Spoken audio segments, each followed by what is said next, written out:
what I sent you was a flag that had been given to me by an uncle, and sort of as a, it was almost an afterthought at the end of my visit there. He said he went up in a shelf and he pulled down this flag. I didn't know what it was. He said, and he said, this is just getting moth-eaten, and maybe you'll do something with it. And he gave me this flag, and I looked at it, and I had never seen anything like it before. And I said, well, where did you get this? And he said, oh, I got it off of a flagpole.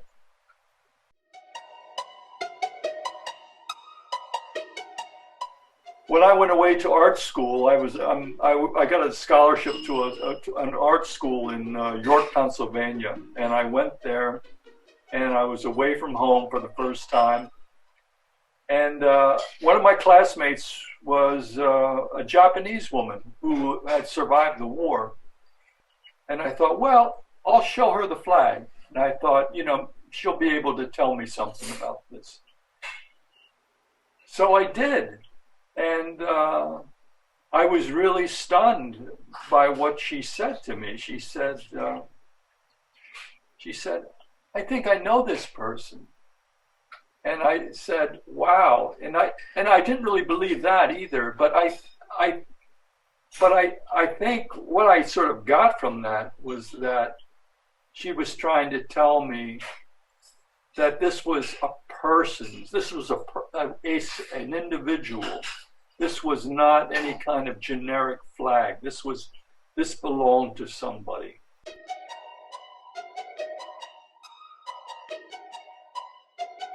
And it wasn't really until later, I think, when I had another Japanese friend at school in Philadelphia, when I went to school in Philadelphia, spoke with her, and there was a real, you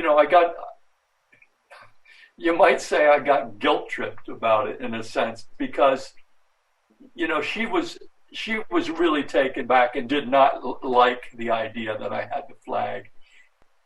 I just began to be educated about the flag and all that. And once I did become educated about it, I realized it wasn't really a person. It wasn't mine. It wasn't my flag anymore.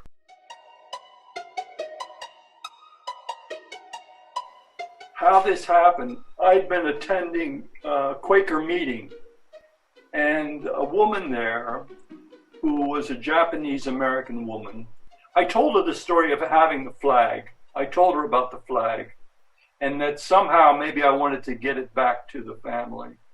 She went on a trip out west, and it was somehow just by pure coincidence, she heard about the Obon Society. And she came back and she told me about it. And I looked you up, and that's how the whole thing occurred. So it was just, it was like step after step after step.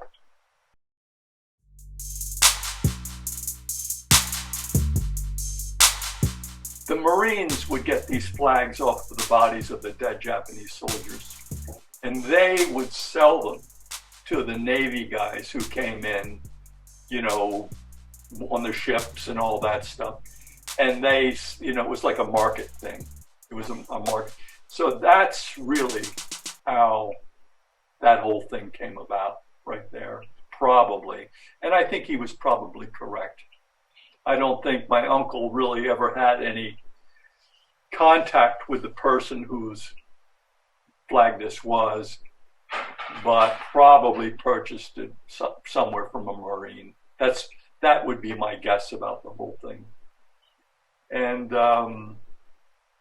so that's it. That's pretty much the story right there.